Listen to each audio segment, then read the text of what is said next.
Hay joğuti ıspanlesa bu çıkarnır olmaz.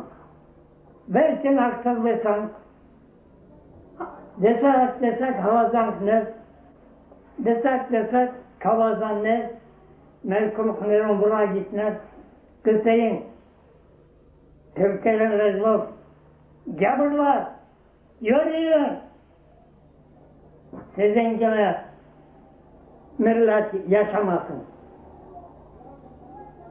İnç eraziniz. İnç. The history of the Armenians on this strategic plateau in the South Caucasus, between the Black Sea and the Caspian Sea, at the crossroads between empires, trade routes, and invasions, spanned almost 3,000 years.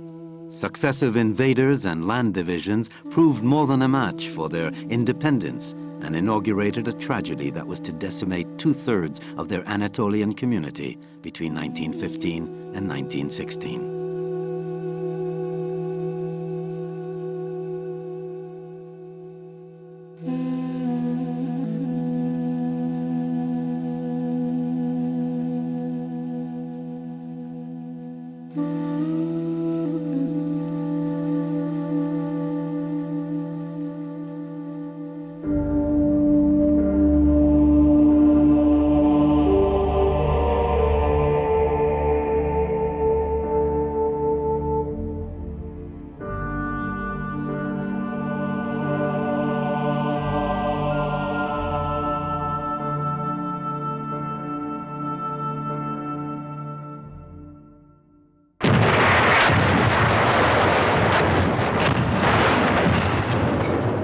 World War I had just broken out. From the beginning of the conflict, Turkey saw the opportunity to put an end to European interference in the Ottoman Empire, and especially interference by Russia, which threatened its territorial integrity.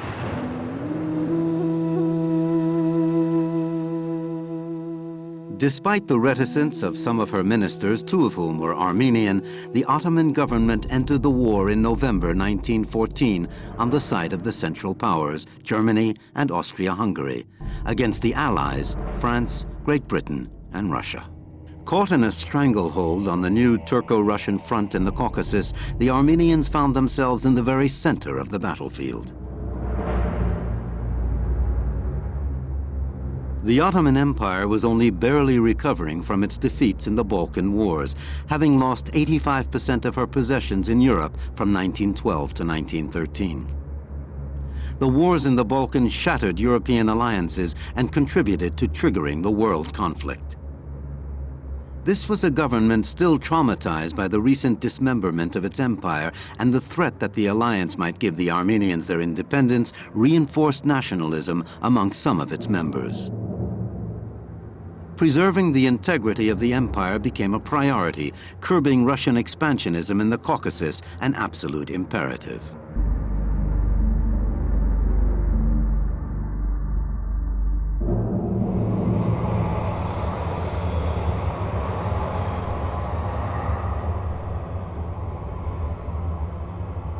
In January 1915, the Turkish offensive against the Tsar's army ended in disaster. 90,000 Ottoman soldiers were wiped out at Sarıkamış.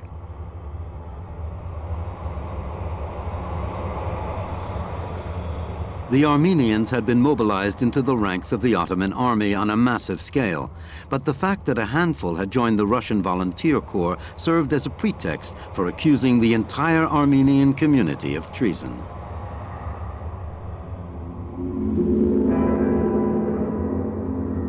Even so, on February 26, 1915, the war minister and commander of the defeated army, Enver Pasha, wrote to the Armenian Patriarch of Konya. I take this opportunity to inform you that Ottoman Armenian soldiers conscientiously carried out their duty in the theater of war, something I saw with my own eyes. Therefore, I would be grateful if you could pass on this expression of my satisfaction and gratitude to the Armenian nation, which has always been known for its attachment to the Imperial Ottoman government.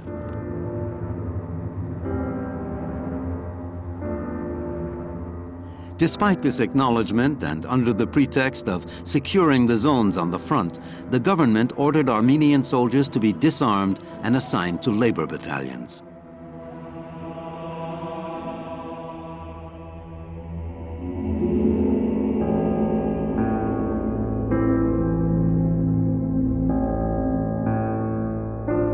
The Germans, allies of the Turks, who had consulates in almost all of the provinces of the empire, approved these measures despite the warning issued by Walter Rössler, the German consul at Aleppo. On April 20th, 1915, he wrote to his ambassador. All Christian soldiers aged 32 to 45 have been recalled, to be deported certainly.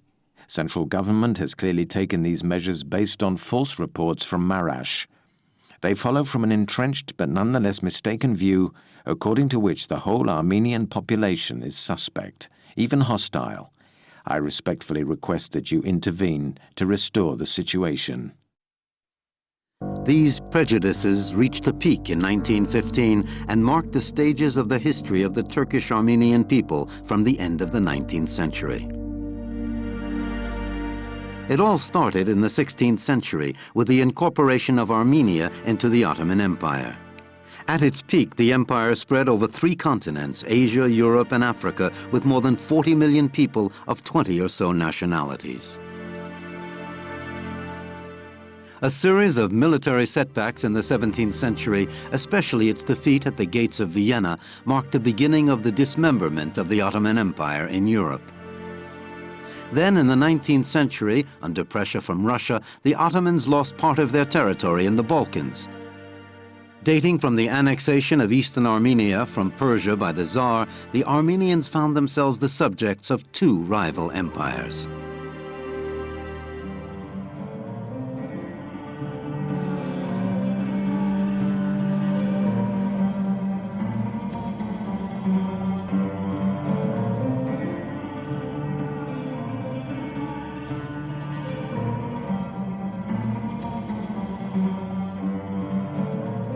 Like all the other non-Muslim minorities in the Ottoman Empire, the Armenians, who are Christians, enjoyed religious and cultural freedoms, but did suffer discrimination and were obliged to pay high taxes. Although they won a certain degree of administrative and internal political autonomy, they were not equal to Muslims under the law.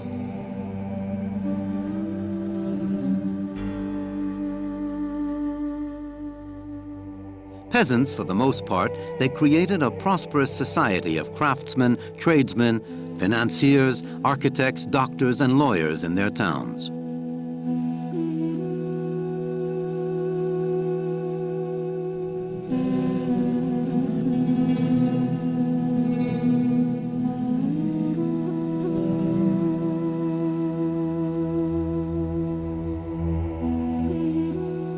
This bourgeoisie, including some who had even risen to high positions in the service of the government, challenged their status and demanded social and political emancipation with the support of Christian Europe.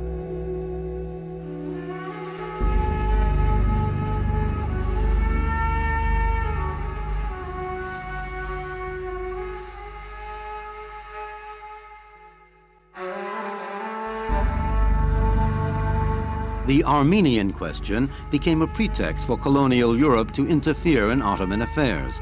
But, like the protection of minorities in general, it would not be allowed to threaten the economic interests of the European powers.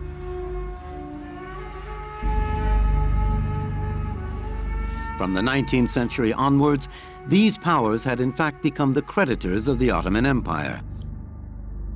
Deeply in debt, poorly governed, and plagued by conflict, the empire was in decline. The French and English took control of Ottoman finances, customs revenues, commerce, exploiting the natural resources and road building. There was fierce competition between the French and Germans for railway licenses. The last into the arena, Germany, had wrested the reorganization of the Turkish army, which the Ottoman government undertook to modernize along with the rest of the state and administrative apparatus.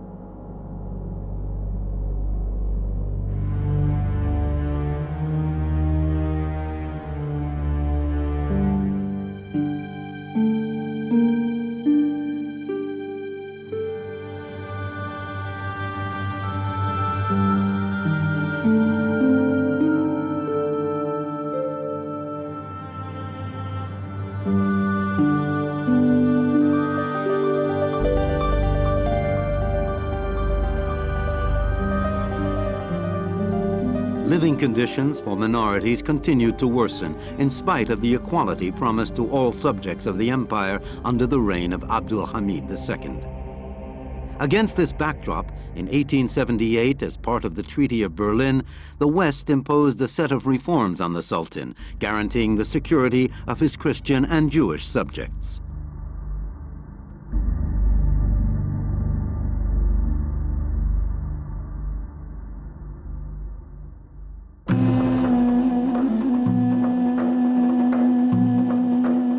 The reforms failed to materialize.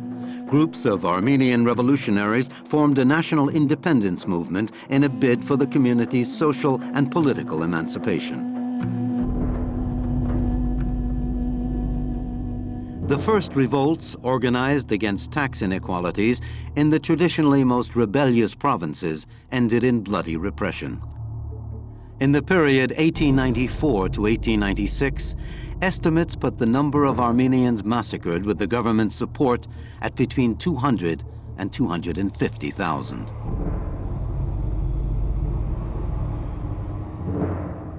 Intended to curb any vestige of separatism, the massacres aroused public indignation in Europe and the ire of politicians and intellectuals alike, such as Jean Jaurès in France and the German pastor Lepsius.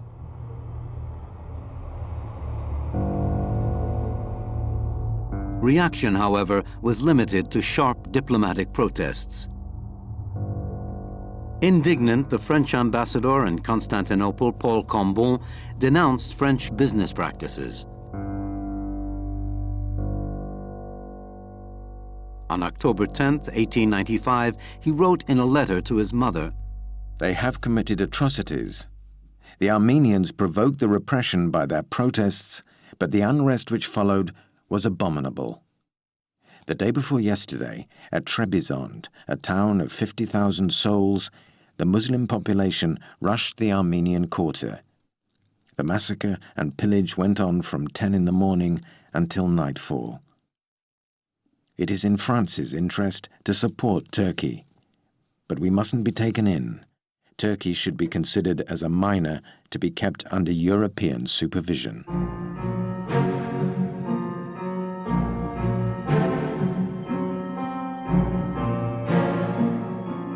1908, Revolution. Officers and liberal Ottomans in exile, known as the Young Turks by Europeans, reacted to the tyrannical policies of the Sultan. They forced the restoration of the constitution abrogated by the Sultan and demanded equality for all subjects of the empire. Minorities entered parliament and the Armenians won 14 seats. Fraternity among communities was the order of the day in the empire, but not for long. In 1909, at the end of a failed counter-revolution, Abdul Hamid II was removed from the throne by the Young Turks and replaced by his brother Mehmet V.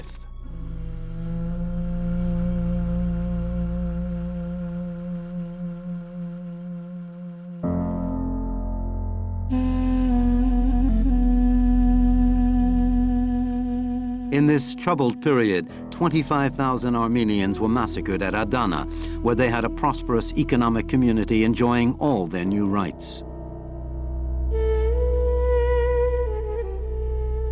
These massacres involving Young Turks from Cilicia, but mainly perpetrated by the Liberation Army sent by the government the day following the first signs of violence, would sow the seeds of doubt as to the intentions of the Young Turks of the Committee of Union and Progress.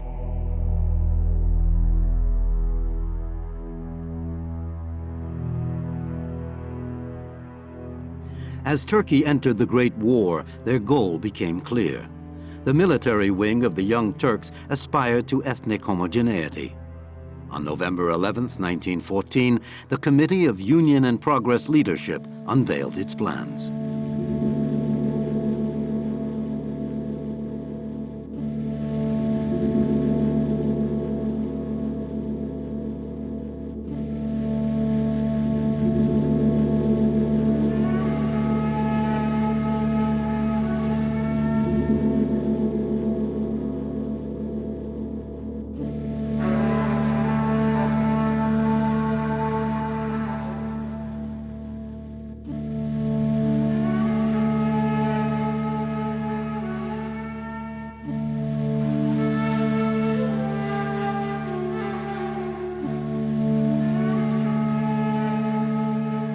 The American ambassador to Constantinople, Henry Morgenthau, voiced fears of a new massacre against this backdrop of exacerbated nationalism, fears which were confirmed by his German counterpart, Baron Wangenheim.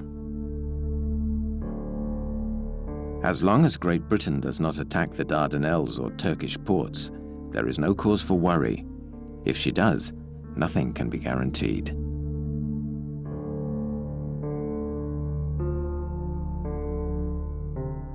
But at that very moment, the English and French were preparing to force a passage through the Bosphorus Straits and the Dardanelles, closed to shipping since the outbreak of hostilities. These straits, long the object of Russian aspirations to access warm waters and which cut them off from their allies, commanded the access to Constantinople.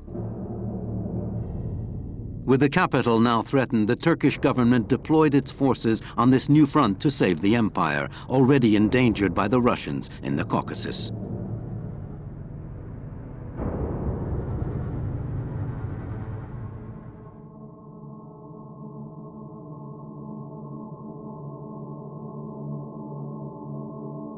The fighting in this region had created an exodus of thousands of civilians from the onset of winter.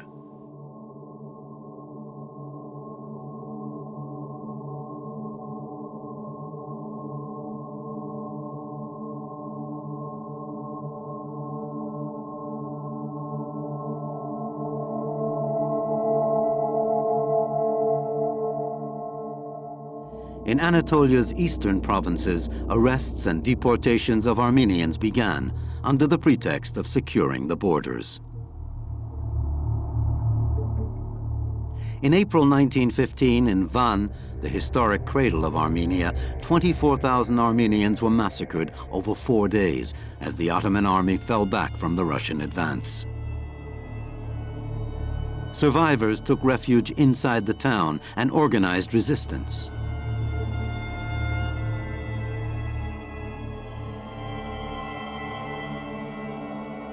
After 27 days of fighting, Van was liberated by the Tsar's troops.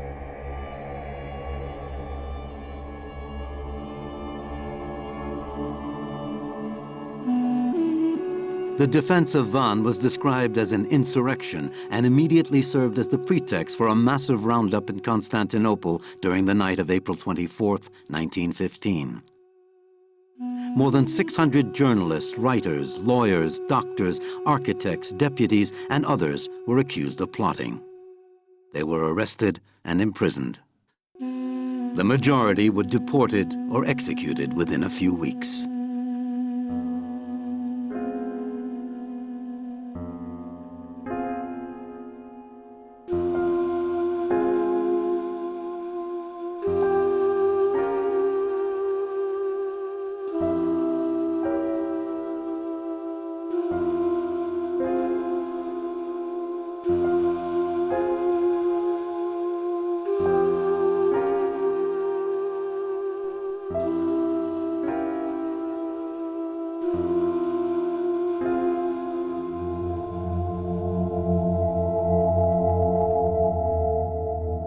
These events marked the beginning of massacres and deportations, which would leave between 1 million and 1.5 million dead. The news of government repression immediately spread through the chancelleries of the Western powers. The German ambassador, Baron Wangenheim, continued to approve of what he termed quelling riots. In a telegram written during the month of April 1915, he excludes any intervention and writes, "In a situation where there is no way out, this could damage interests which are otherwise more important and even crucial for us."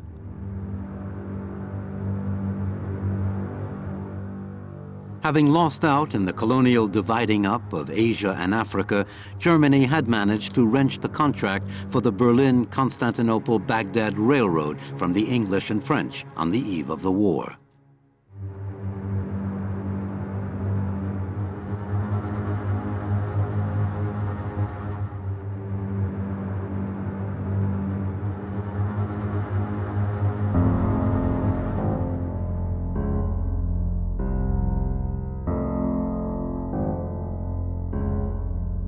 1 month to the day after the May 24, 1915 raid on Constantinople, France, Great Britain, and Russia sent a joint statement to the imperial government in which the term crime against humanity appears for the first time.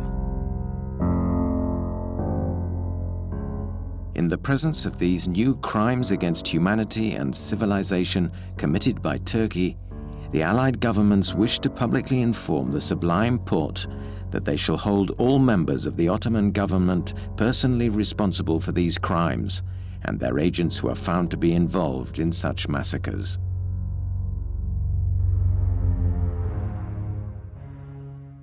On June 4th, the imperial power replied in a communique. It is utterly untrue that massacres of Armenians took place in the empire. If some Armenians had to be displaced, it was because they lived in areas located in the war zones, where their presence, in view of what preceded, gave rise to legitimate defense concerns on the part of the imperial government. Moreover, the Sublime Porte considers it his duty to adopt the measures His Majesty deems necessary to ensure the security of its land and sea borders. Furthermore, the Sublime Porte considers it has no accounts to render to any foreign government. 2 weeks later, Ambassador Wangenheim confided to the German Chancellor. It is clear that the expulsion of the Armenians is not motivated by military interests alone. The Minister of the Interior, Talat Bey, recently boldly stated to Dr. Mottmann, currently serving at the Imperial Embassy, that the Porte wanted to take advantage of the World War to find a radical solution to deal with his enemies at home, the Turkish Christians, without being hampered by foreign diplomatic intervention. Since no government actually threatened to intervene, there was nothing to prevent the organization of the deportations and the massacres. Talat Pasha, Minister of the Interior, announced a temporary deportation law. Although it makes no specific mention of Armenians, this law nonetheless provided official cover for the current practice, which had gone on since early spring. Army Corps, and division commanders can, if required for military reasons, move the population of towns and villages they suspect of being guilty of treason or espionage, either separately or en masse, and install them in other areas.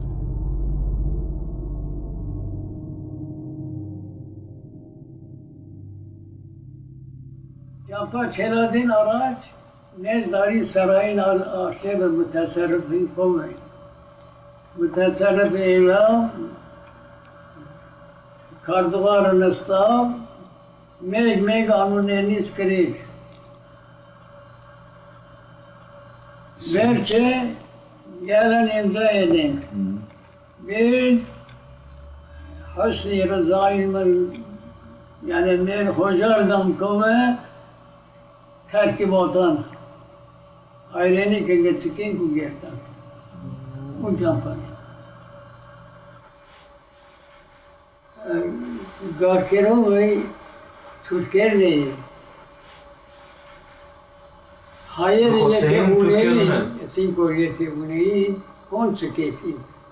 Garka çerta.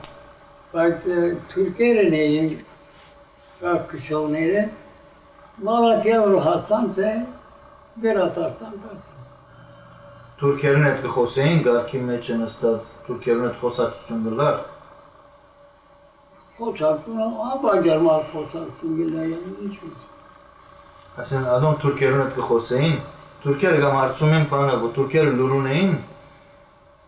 Aslın Türkiye'nin etki Hosatüstündürler. Yani bilirse o Türkiye'nin luruneyin o yani siz çarpayım. Hayır. Ne harbi. Türkiye'nin gidiyor Urgudan'ın. Sertağın er tergimdan. İlk pes pajnazıyım. Or tun as grupin meçniz. Ma sen kor as şerşanı. Amen elan. Ya amen mirer bilirsen sen. Amenem Yasin. Bak meg daire gam iz daire.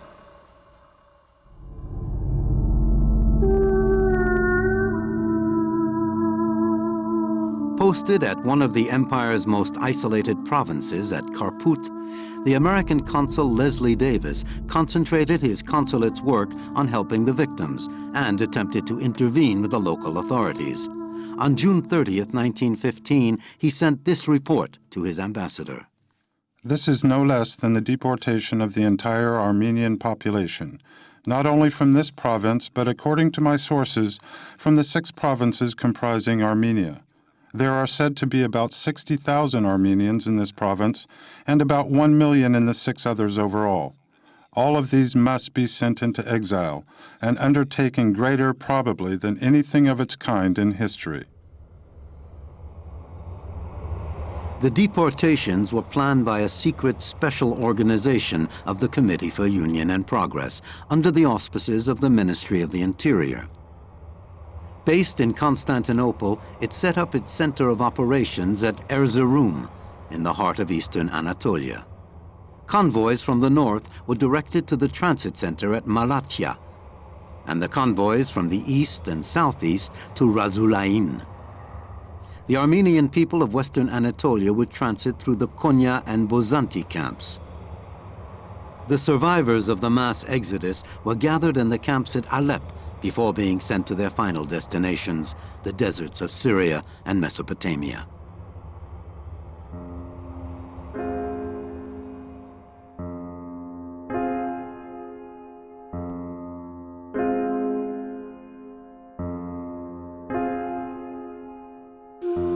Convoys sent out very soon after flyers or town criers announced the deportations. It was only in September 1915 that the government passed a law authorizing the despoilment of property.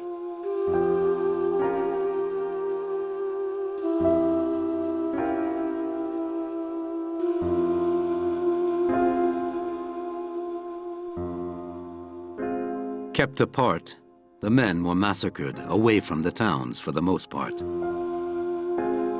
Escorted by police, thousands of women, children, and the elderly set out on an exodus stretching several hundreds of miles.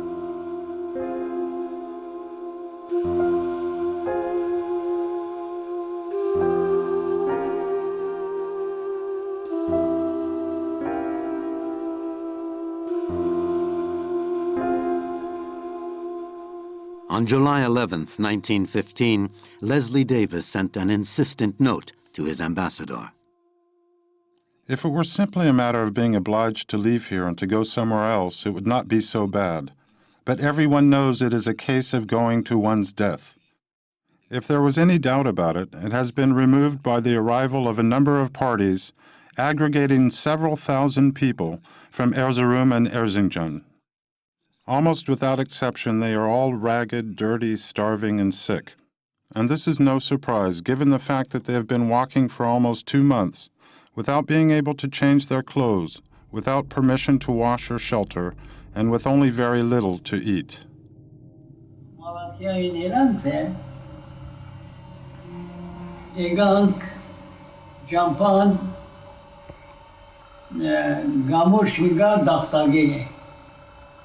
Bizde gamuş hani verip sonra atillere jandarmanere mego algoma militer goma amenu kroknere daldosnere haneti eholiye paylas ganga halkos tapkire hingarul elbet elimart zımbazlar amenu dari Ardın amuz gani getamor malum savdar eşer araze eşer dari aren desa hero fodasan yergar gereva vallahi durmu sero edi aruye şuri aruye ha kaçı on iş desnam verim ver amen mortabat verim ver amen şunu şeyler hiç hayır olsun ne durumda Mayli siyasan da sangisi belki kisi hayriyle meşhur.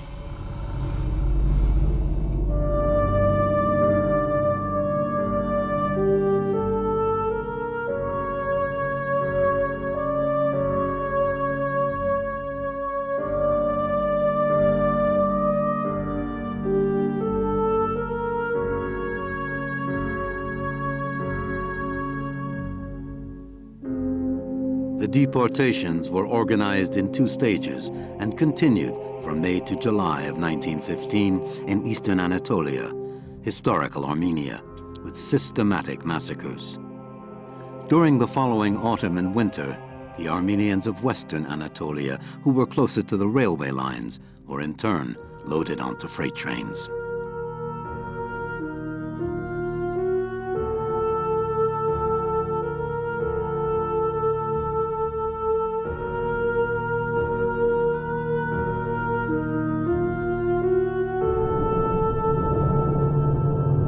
The war had spread to 3 continents, assuring the empire that none of the great powers would intervene. The Franco-British offensive in the Dardanelles turned out to be a disaster for the Allies, who were also losing troops in the trench war on the fronts at Artois and Champagne. Nothing, however, would sway their determination to safeguard their interests in the Ottoman Empire. They secretly negotiated its partition into spheres of influence. The stakes were high, and the Armenian question faded into the distance. Massacres and deportations continued.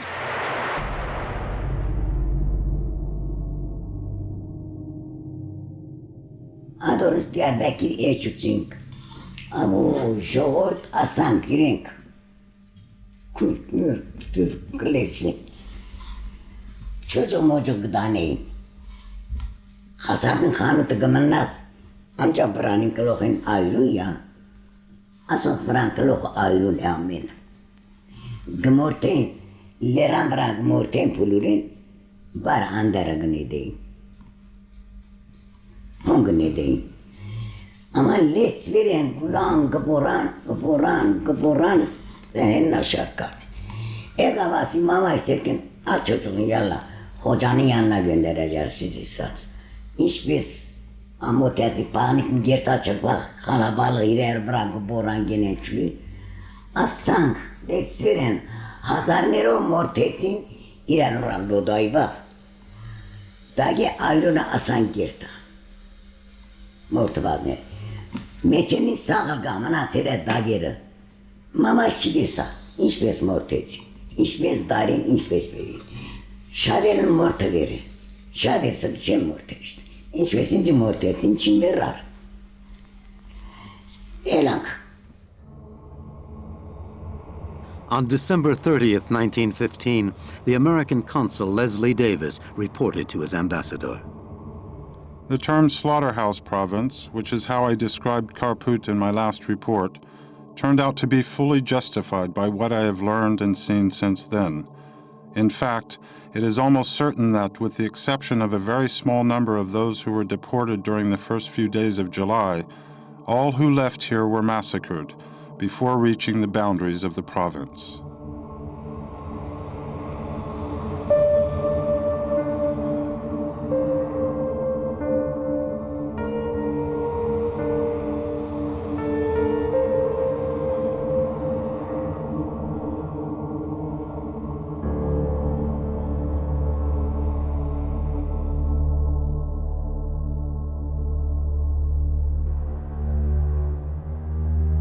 Powerless to force their governments to react, some consular representatives of neutral countries tried to do something locally. At Trebizond, the American consul Heiser opened the doors of his consulate to children.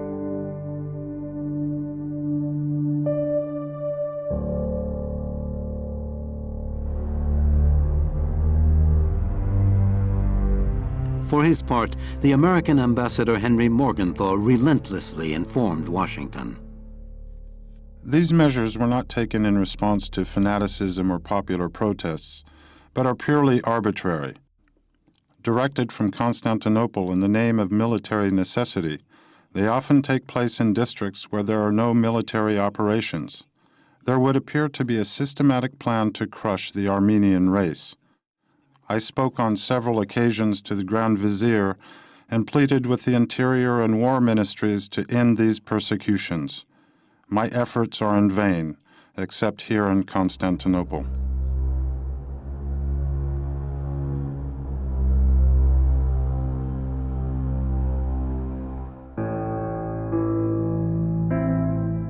Deaf to Washington's appeal, the Austrian and German governments still did not intervene in what they called internal Turkish affairs.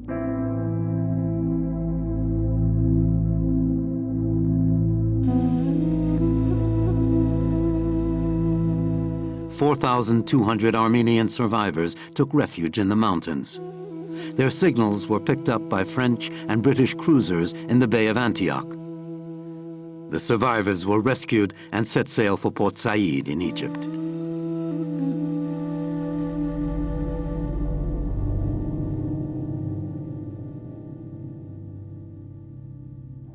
Çur gızaken anlatayım. Zararın bırakımın. İntibarisen. Ait verse köke kök, campa, yer karları, oraya verse, mer arçeva, hırska kes yakın. Çur. Antas, adeniz, navelunnet kılıçlayın, araçın navelunnetten, hayli akşıkmaya, kuysa akşıkmaya, aslında. Asla değil, mezde azadı tarafı boran, bir orneli bizi, alnın bizi paklayın. Kitapının bize ne? Aslan seyke mezde azadı tarafı, navalin mesela renk çürüneniz. Harika mı? Tek bakmıyorum.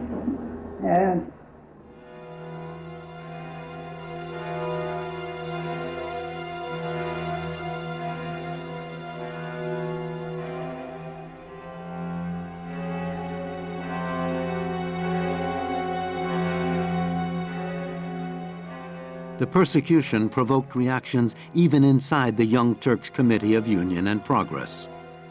Yet, any official refusal to carry out the orders was dismissed. Some civilians did help the Armenians despite the orders and the risks, especially the Kurds in the Dersim region of the country.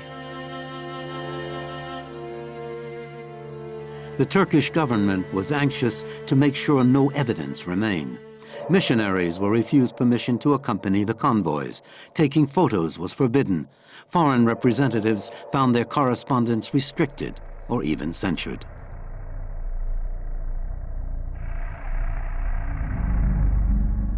With the exception of one of its generals, Liman van Sanders, who successfully opposed the deportation of 25,000 Armenians from Smyrna, Germany played a passive role, despite the repeated appeals from some of its consuls, like Walter Rossler. More and more bodies are being swept along the Euphrates. This time, they are mainly women and children. Is there nothing that can be done to stop this horror? I beg you to inform the Minister for Foreign Affairs to make sure that the Turkish denials are not published in the German press, which could lead people to believe that Germany approves.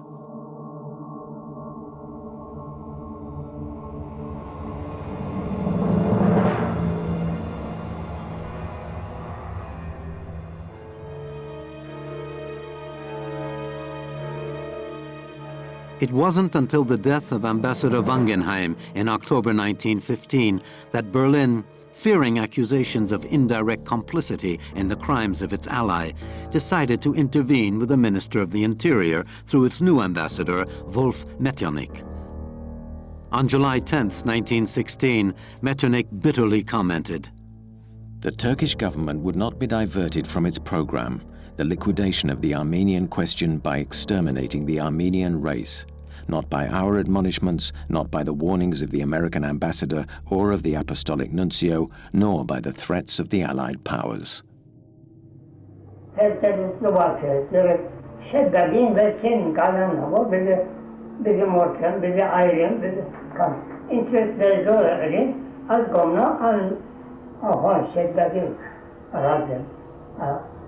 Yasa hangini günler ne yapsın? Çöreği çağ. Gene de yasa bizden çöreği yazarken en kes kalan yani kalan pangalan Demek çıkmanın sen kanat. Alçıyan. Ne kan kamen. Hıska geri gasatını yakar. Neden hasat. Voce chirurgel voce şatmaya. Niçe yer çok tevez payla. Pazıgetarsa niçe zima değişir. Arap ya Allah Türk'üne de pakar. Kıvaram, vegançem. Dikine gitse var. Vegas gitse. Kareli asıca asızma yakar. Meze asıca bizim orten yakar. Merveçin kalem ne olur? Kareli asıca asızma yakar. Mektublarının kareli son vaktimına. Mira. En çok. Hem de bakmam, hıskal yer bakat ne olur? Arap, acı hatası, peşeriler, Arap, kendileri. Yani anabadi Arap nere? Ve çabuk, hamur nero ve işmar nero, koysalo, enzi haskut, kente, tamam bizi tavale, kezi dahes mezi, tamam dedim, başı, borkanı, kente.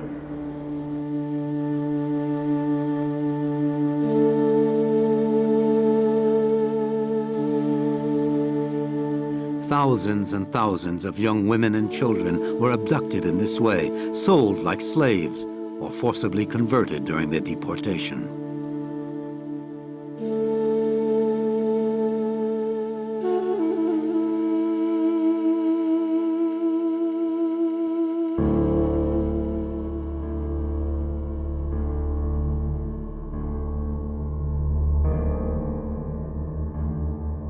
A deportee subdivision was located in the town of Alep, where the convoys regrouped. Crammed together in camps on the banks of the Euphrates, every day Armenians died by the hundreds of hunger, exhaustion, or epidemic.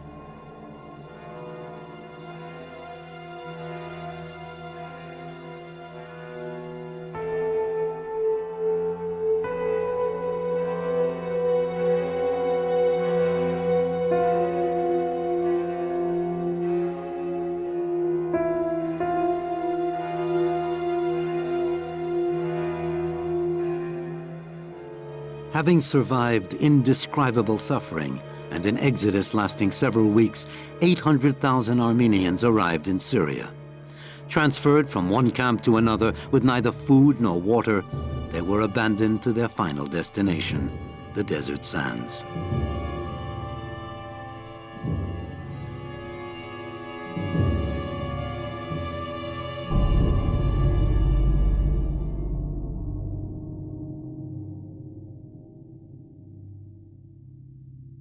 Kınanan, Canfurtuz gelen kınanan, ardın arzıvini o kayları parça değil, Mart tasar Nanabade. Şaderi adres meral. Gençler aspanetsın aslında. Ya. Bu şeyin ya.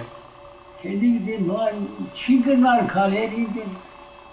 Kalan getiren var, ne ardın gelen ne Mart'ka ne Mart'ta binar arzimlero, kaylero, kazanlero. Aslında herkes yaran.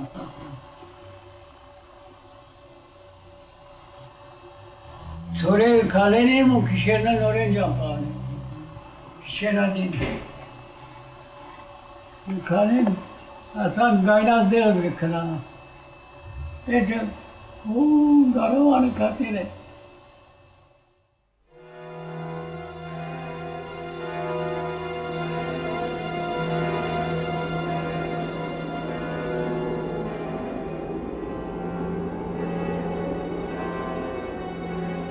In the so-called relocation areas, and especially in the desert of Deir ez-Zor, hundreds of thousands of women and children were exterminated en masse. Some were burned alive in caves. By the end of 1916, 2/3 of the Armenian population of Anatolia had been annihilated.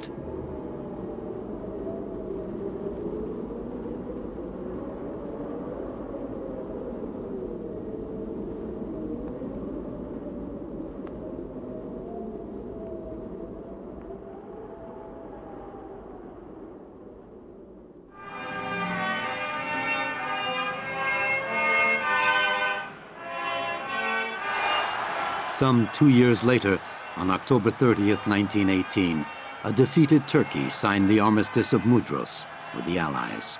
Victorious, the French and English entered Constantinople. The young Turk leaders of the Committee of Union and Progress had either fled or were arrested. The new Ottoman government promised they would be judged. On June 3, 1919, Talat, Enver, Cemal Pasha, and their cronies were taken before a court-martial, accused of massacres, plunder, destruction of buildings and bodies by fire, devastation of villages, indecent assault, and torture. On the deportations, the indictment specified that in every region where this law was applied with the most intensity, that is, in the vilayets of the east, all the atrocities were designed and planned by Union and Progress.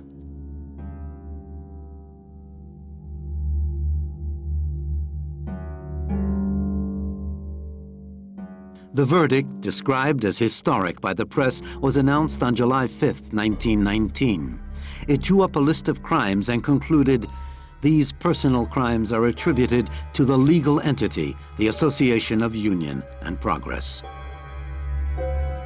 Talat, Enver, Cemal Pasha, and others were condemned to death in absentia. They were later found and killed by the Armenians.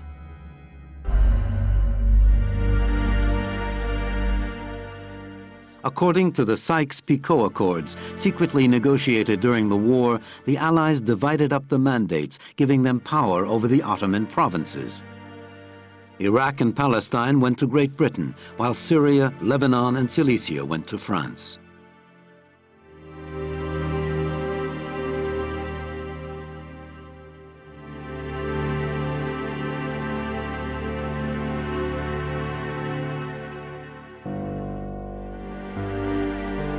At the peace conference, the Treaty of Sèvres was signed on August 10, 1920, recognizing the existence of an independent Armenia, uniting the Armenian provinces in the Ottoman Empire and the Russian Caucasus region.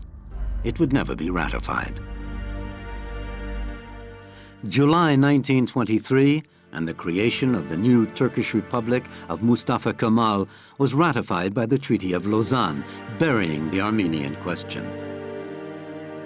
By the time the 1927 census was taken, only 65,000 Armenians remained in the new Turkey. Refugees were denied the right to return and dispersed.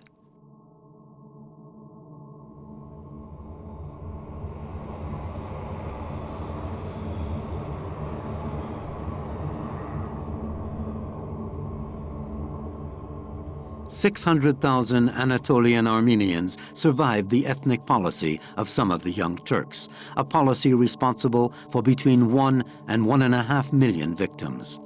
They took refuge in the Caucasus, the Balkans, or in the Arab provinces, or somehow or other, they survived the abductions or deportations.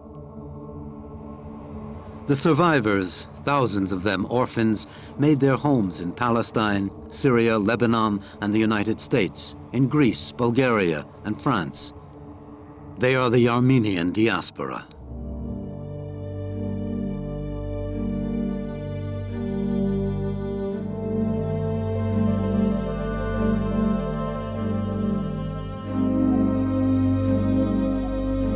At the beginning of the century, no word existed to describe massacres and deportations. The jurist Raphael Lemkin coined the word genocide in 1944 to describe the Shoah, designating acts committed with the intention of destroying in whole or in part a national, ethnic, racial, or religious group. It wasn't until 1948 that the word was incorporated into international law. In the first report written on the Armenian tragedy in 1916, the young English historian Arnold Toynbee wrote that the agony of Armenia had no lack of witnesses.